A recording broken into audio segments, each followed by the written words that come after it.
বাংলাদেশ জামায়াতে ইসলামী আমরা চিন্তা করেছি সমাজের যারা লোক আছেন, সমাজের যারা বসবাস করেন, যে এলাকায় উন্নয়নমূলক কাজ হবে সেই এলাকায় বাছাই করা সৎ যোগ্য লোকদের দিয়ে কমিটি হবে।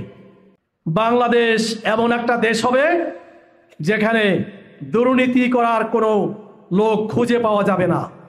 আপনারা একটু চিন্তা করেন তো, বাংলাদেশের রাজধানী ঢাকা, তাই না? ঢাকার একটা এলাকা ঢাকা ৪,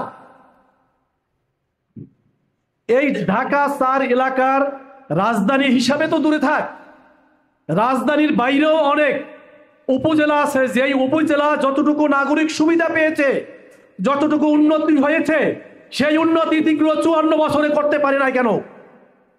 হয়নি কেন?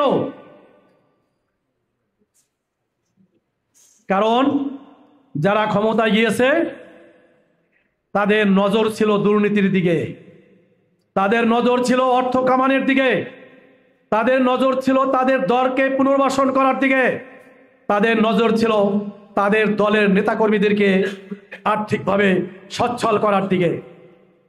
তারা এই দেশের মানুষের, এই এলাকার জনগণের কল্যাণের দিকে তাকানোর তাদের সুযোগ ছিল না। বাংলাদেশ জামায়াতে ইসলামী আমরা চিন্তা করেছি সমাজের যারা লোক আছেন, সমাজের যারা বসবাস করেন, যে এলাকায় উন্নয়নমূলক কাজ হবে সেই এলাকায় বাছাই করা সৎ যোগ্য লোকদের দিয়ে কমিটি হবে। সেই কমিটির মাধ্যমে সকল কাজ হবে। 100 টাকার কাজ বলা হবে যে 100 টাকার কাজ বরাদ্দ হয়েছে, এখানে ইট কেনা হয়েছে 2 টাকার, সিমেন্ট কেনা হয়েছে 10 টাকার। এভাবে সব হিসাব জনসম্মুখে প্রকাশ করতে হবে, যাতে করে 1 টাকাও কেউ দুর্নীতি করতে না পারে।